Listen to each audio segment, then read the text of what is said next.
The in-universe lore surrounding the Klingon Bird of Prey is a complete hot mess. Today, I'm going to untangle it. I mean, by the time we get to the end of the TNG era, that ship has been in service for well over a century, right? What is the fucking deal with these gigantic green bastards anyway?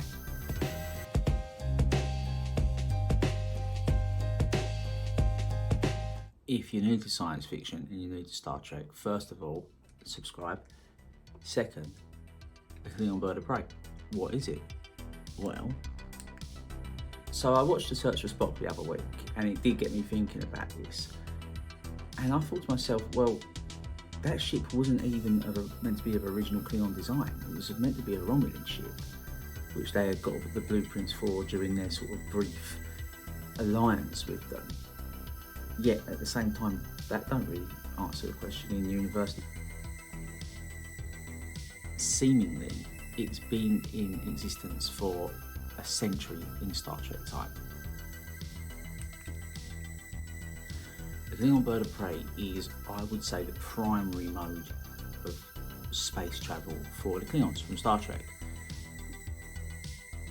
But the Bird of Prey is special because with a Miranda class or an Excelsior or any of the other kind of motion picture era ships you see, you just see what you see. They are what they are. They're the same class.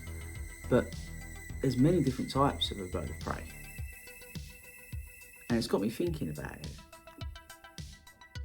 I think there's a lot going on with the Bird of Prey. There's far more than meets the eye. Yes, okay, so there's those practical reasons. We know that ILM had the model and everything like that, and that's why they used it, because it was cheap and it's cheap to produce, and I agree with that. You've also got the fact as well that it is, like, the Bird of Prey is hands down, as far as alien vessels go in any science fiction franchise, it is amazing. Like, for instance, crewing a Bird of Prey, that's been described as like a motorcycle gang in space. And let's face it, a Klingon crew borrows heavily from pirate tropes, from naval fiction, as does a lot of Star Trek. A lot of Star Trek is based on naval fiction. But the whole lore surrounding the Bird of Prey is just a hot mess. It's all over the place in terms of capabilities, speed, even the mission type for a Bird of Prey is a bit fuzzy. You don't really know what they're designed for. I mean, in the expanded universe and in like the technical manuals and everything, you are given sort of clear ideas of how big these things are and the weapon systems they've got on them and whatnot. But then somebody will come along and make an episode and throw that out the window. Even the size of them gets blown out of the water. You don't know how big they are. I mean, you see these, and sometimes they're small scout type vessels, like the one we see in the Voyage Home, and certainly the type we see in the DS9 episode, Once More Into the Breach. But then you'll see them like very large in size, like almost like with a wingspan almost as wide as a Galaxy class saucer section. You'll get them being thrown about like a ginger stepchild in some episodes. And let's have it right, a Bird of Prey type vessel destroyed at least 2 Enterprises. And they've sort of attempted to explain that away in universe, because you've got the Brel Scout type, which we know of, which is the smaller version of it, which I'm assuming are the ones they used on Once More Into the Breach. And then you get the larger Cavort cruisers. And the Cavort cruisers, the most popular one you see on screen will be the Rataran, which was Martok's ship in Deep Space Nine. But even then, there's so much variation in size and mission type and capability that you're just left feeling just a little bit confused by them. Are they really tough and any given Klingon can use them to effect, or are they really weak and it only happens to be a really strong, good Klingon commander that can really utilise these ships? I'm inclined to argue against the latter because of the ubiquity of these vessels. They're everywhere, and you even see them in the hands of like Ferengis and stuff that are bought on black market and stuff. I think something is going on here. I think there's a lot of depth to these that hasn't been explored, and I think there's a really, really sensible, very, very much terrestrial, down-to-earth answer for this. As I've said, you do see them having different capabilities, different top speeds, for instance, different levels of armour, different effectiveness of cloaking technology and stuff like that going on with them. I was fingering through the Deep Space Nine technical manual earlier on, and I'm fingering through that because as a kid that was my go-to thing to find specs and information about the current Starfleet at the time. And it did lay out the difference between a Brel Scout and a Cavort cruiser. But again, we see episodes where the Return, for instance, that's sort of the same size as the Defiant, and you get other episodes where it's sort of stretched out and made a lot bigger. It's like almost just a smidge littler than a Vulture class attack cruiser.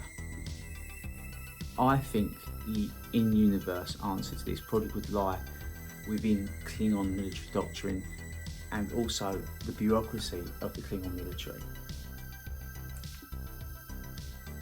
Now, we know from watching The Undiscovered Country that the Klingons seem to have a centralised military authority. And what I mean by this is that you could argue that a civilization like the Klingons, where it is a feudal type society, it's an empire, that you'd have the great houses of the Klingon Empire and they would all set their own budget for what they're going to spend on military stuff, and some houses will be very wealthy and they'll be able to afford the larger Cavort cruisers or Vulture class attack ships, or even maybe the Nekvar class they could afford. And the smaller, poorer houses would only be able to have just some Brel Scouts maybe, and maybe one or two older Cavort cruisers. But again, from The Undiscovered Country, you can sort of get the sense that no, it's all derived from a centralised military authority, like a Klingon Ministry of Defence, as it were, that sort of dictates who gets what starship. Maybe the great houses have got a centralised kind of military system set up, and what they get assigned to them at their house level comes from that. So it's more egalitarian, shall we say.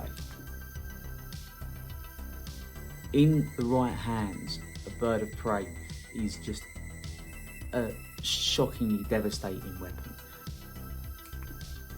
As I mentioned a moment ago, two Klingon birds of prey from separate eras entirely.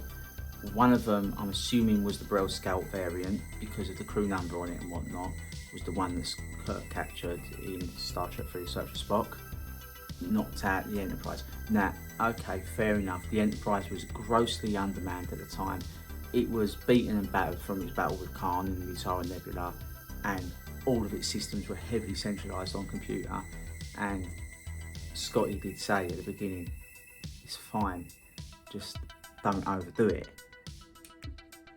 The next time we see it knocking out a Federation flagship, a Galaxy-class starship, a fully manned, fully operational Galaxy-class starship, which seemingly had been for a bit of a refit as well, because the Dominion War at that point was on the horizon. We see the state of the Federation at that point from episodes of Deep Space Nine that are contemporary to it.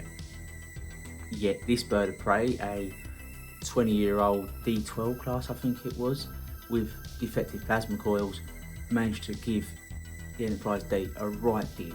Now, I also understand that it found ways of getting through the Enterprise's shielding and whatnot, but it managed to launch a full volley at the Enterprise. The Enterprise returned fire with a really heavy phaser blast, and its shields didn't even lose any power. The Klingon officer at the time said to one of Duras' sisters, their shields are holding. And let's be completely honest with ourselves, it was a direct result of that destroyed the Enterprise D. And the Enterprise D was designed with combat in mind as much as exploration in mind. Despite what detractors may say about the Galaxy class, it was designed to take a full volley of torpedoes from a Klingon bird of prey, or pretty peaceful at that point. Okay, shall we say Romulans? It was probably designed to take a full volley of torpedoes from a Romulan warbird before it had to sort of surrender. Another time we see a Klingon Bird of Prey in action is in undiscovered country. This ship is modified to fire whilst cloaked. Probably, I'm assuming, as a result of some Romulan machinations going on there behind closed doors. We know the Klingons and Romulans don't get on, but the Klingons ain't above going to the Romulans for help and stuff. And that Romulan ambassador in that film did look a bit sus to me.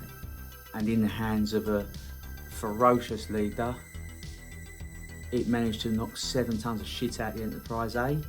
And also, it really did give the Excelsior a right kicking. Like, there's no odds in it. If they hadn't have found a way of defeating it, it would have mullered both of them. We see it during the Dominion War as well. We see hundreds of these in the Dominion War. We probably see, in those large kind of panning shots of fleet actions we see, I guarantee you now, you probably see more Klingon Birds of Prey than any other type of ship, save for the Jem'Hadar attack ship at that point. But even here, we see that this, at that point, over a century-old design of vessel is able to hold its own. It's able to easily tear into a Dominion fleet, a joint Cardassian Dominion fleet, hold its own to the point that the Dominion and the Jem'Hadar in particular result to just instant kamikaze runs against them. They don't even bother trying to fight them. They just send wave after wave of fighters against them in kamikaze attacks. And I mentioned a few moments ago, we have the episode Once More Onto the Breach. We see one Brel scout drop out of warp to engage and hold off a half dozen or more Jem'Hadar fighters. And as I said, these are Brel scouts. They're not real like hard nut tough birds of prey. They're light scouts. So what the hell is going on here? What are we seeing in front of us? What is going on with this particular type of ship? Is it a case of Klingons are just that fantastic as space warriors that they can take on any species with the right tool kind of thing? Is every Klingon that good? Is every Klingon a wolf? Are they like a warrior? I tend to disagree with that. I think that Klingons as a society would have the same foibles and weaknesses and idiosyncrasies as any civilization. They are given such depth in later Next Generation era stuff. We see that. So it's important to remember that not every Klingon is Worf. Not every Klingon is that good at fighting. Not every Klingon is a General Martok. We can tell that by they have these grading systems for their warriors. The ultimate one is a Daha Master.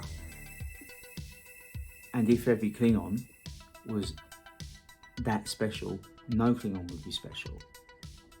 So here's what I think is going on with this. What I think we've got here is that the Bird of Prey isn't a single class of starship. It's not one design, one fits all, and it's that great. I think it's more of a type of ship. Now bear with me on this, right?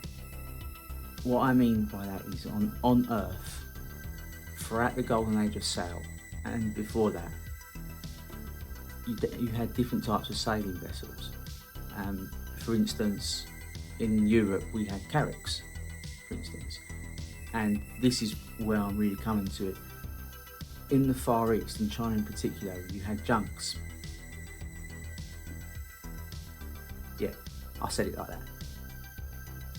You had junks, and what a junk is that archetypal Chinese sailing vessel with those bamboo sails and those very, very oriental lines about them.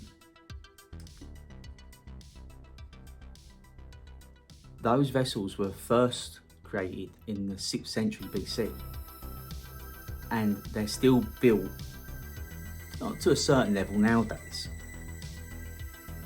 Those are very ubiquitous. They are everywhere, or they were everywhere in the Far East. There was a symbol that you'd left the west and you'd entered the east.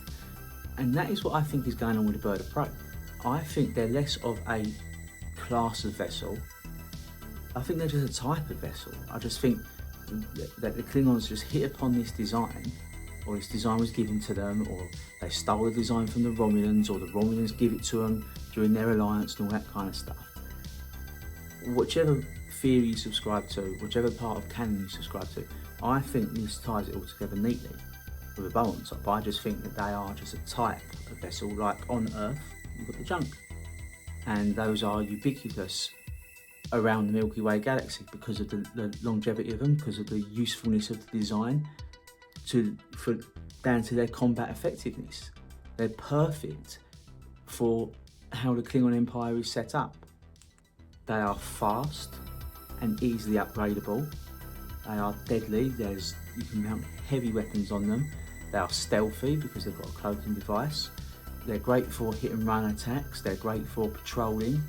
They're great for everything what a Klingon warrior needs. And let's have it right. As far as alien species go, in any science fiction, the Klingons stand out because they are the most tenacious and ferocious, skilled warriors in all of science fiction. And in terms of Star Trek, the only other race that is anywhere near as tough as them are the Jem'Hadar, and we see this, that the Jem'Hadar aren't as tough as Klingons. Look at how many Wolf tears a new arsehole into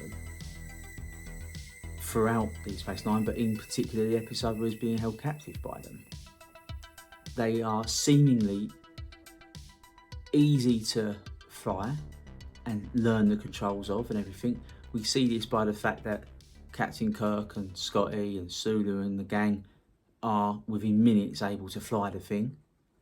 We see this by the fact that we've seen the Ferengi operating them. All right, they've bought some on the download, been a bit dodgy about it. And we also see this by the fact that even houses within the Klingon Empire that are dishonoured, like the Jurassics, they seemingly managed to get hold of them. And with a really crappy old one, destroy the flagship of the Federation. And that is really doing something, because the Enterprise D has got plot armour like that thick, mate. And if anything, you've only got to look at this, hold it in your hands and just gaze at it for a little while to see. I know exactly why they was kept in service for so long. And that's because they just look so bloody cool. They are cool. I mean, look at that. If I was going to nick anything to fly in space that wasn't a Federation starship or an X-Wing or a TARDIS or a DeLorean or a Colonial Viper, it'd be one of these bad boys. This is my theory, these are my thoughts on it. I've just been pondering them for a few days now, kind of thinking, what the hell is going on with the Bird of Prey? I love it. I think it's fantastic. Like I said, anyway, it's just a theory. Comment on it. I could be catastrophically wrong. I might just be right. I don't know. But I've been thinking about it for a few days. Comment, like and subscribe. That helps the channel. And I like making these videos for you guys.